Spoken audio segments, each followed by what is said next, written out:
अब एक और टोंक से बड़ी खबर आ रही है, उसके बारे में आपको बताएं। देखिए, नरेश मीणा का बड़ा विवादित बयान अब सामने आ गया है।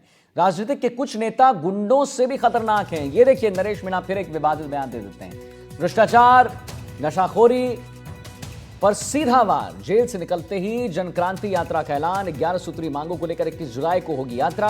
खबर टोंक से है, जहां सबरावता कांड के बाद 8 महीने जेल में रहने के बाद जमानत पर रिहा हुए नरेश मीणा ने एक बार फिर राजस्थान की राजनीति में हलचल पैदा कर दी है, क्योंकि 21 जुलाई से नरेश मीणा जनक्रांति यात्रा शुरू करने जा रहे हैं। इसका उद्देश्य भ्रष्टाचार, नशाखोरी, मिलावटखोरी और वंशवाद के खिलाफ जन समर्थन जुटाना है। राजनीति में बैठे कुछ सफेदपोश नेताओं को उन्होंने बंदूक उठाने वाले गुंडों से भी खतरनाक करार दे दिया है। अपने बयान में उन्होंने कहा है कि अब वक्त आ गया है कि ऐसे नेताओं का स्वागत जूतों की माला और तमाशों से किया जाए। भगत सिंह को अपना आदर्श मानने वाले मीणा ने कहा है कि जनता को अब चुप नहीं बैठना चाहिए। उनकी यात्रा 11 सूत्री मांगों पर केंद्रित है, जिसमें राजस्थान के छात्र संघ चुनावों की बहाली, डंगरी बांध परियोजना के समर्थन, भ्रष्टाचार का खात्मा और ड्रग्स माफियाओं पर सख्त कार्रवाई शामिल है। और क्या कुछ कहा है, आइए आपको सुन। जो भ्रष्ट सिस्टम हो गया, चारों तरफ भ्रष्टाचार फैला हुआ है, चारों तरफ, और वो भ्रष्ट अधिकारी, भ्रष्ट कर्मचारी जो भ्रष्टाचार में लिप्त है, उनको कहीं से कहीं राजनीतिक संरक्षण मिलता है। उस राजनीतिक गंदगी जो फैल गई है, इन सब चीजों को, बड़े इन मुद्दों को लेकर जनता के बीच में जाऊंगा, जनता को जगाने का प्रयास करूंगा और ये कोशिश करूंगा कि अब जनता को अपने हाथ में नेतृत्व लेना होगा।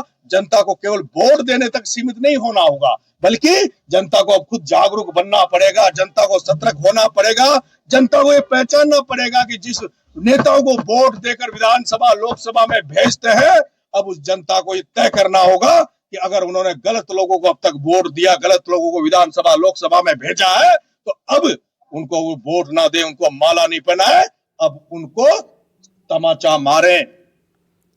रवीश टेलर हमारे साथ संवाददाता जुड़ गए इसी खबर पर और जानकारी देने के लिए। रवीश, मीणा साहब बाहर आते हैं जेल से और उसके बाद एक विवादित बयान भी दे देते हैं। 11 सूत्री मांगों को लेकर 21 जुलाई से यात्रा होगी, ये भी कह देते हैं, और एक बड़ा विवादित बयान दे देते हैं, जहां पर इनका कहना है कि राजनीति के कुछ नेता गुंडों से भी खतरनाक है, उनका स्वागत जूतों की माला और तमाचों से करनी चाहिए। क्यों आखिर ये ऐसा कर रहे हैं रवीश? जी, पूरी तरह कहा जा सकता है कि नरेश मीणा जब से जमानत पर आए हैं तो उनके अंदाज जो है कुछ दिन तक अलग थे, अब अलग हैं। जन क्रांति यात्रा पर जब नरेश मीणा निकल रहे हैं तो उससे पहले वो जो है नेताओं के खिलाफ जो है अपना जहर भी उगल रहे हैं। कहा जा सकता है कि नरेश मीणा शायद अपनी जो है सियासी पिच तलाश रहे हैं, चाहे वो बीजेपी का मैदान हो या कांग्रेस का हो या तीसरा मोर्चा हो। लेकिन नरेश मीणा जो है और ज्यादा आक्रामक हो गए हैं, और ये पूरी तरह इनके बयानों से साफ है, क्योंकि उन्होंने कहा है कि जो गलत नेता आप चुन लेते हैं उन्हें जो है आप जो है उनका समर्थन मत कीजिए, उनको माला मत पहनाइए, उनको स्वागत मत कीजिए, बल्कि उनको जूतों की माला पहनाइए। वहीं दूसरी ओर उन्होंने सियासत के अंदर जो है कुछ ऐसे नेताओं पर निशाना साधा है जो कहते हैं कि बंदूक वाले गुंडे से भी खतरनाक है, ऐसे सफेद पोश जो नेता है उनसे दूर रहिए। नरेश मीणा एक नई सियासी पारी पर जो है एक जन क्रांति यात्रा पर हैं। उनके साथ आज जो है मैंने देखा कि राजेंद्र गूढ़ा जो पूर्व मंत्री थे वो उनके साथ हैं। अब देखने वाली बात ये होगी कि किस तरह का ये शक्ति प्रदर्शन नरेश मीणा का रहने वाला है। आखिर नरेश मीणा जो है कितना जो है भीड़ जुटा पाते हैं, कितने लोग उनसे जुड़ पाते हैं, देखने वाली बात ये होगी। देखने वाली बात ये होगी। चलिए ठीक है रवीश, बहुत बहुत धन्यवाद आपका महत्वपूर्ण जानकारी देने के लिए।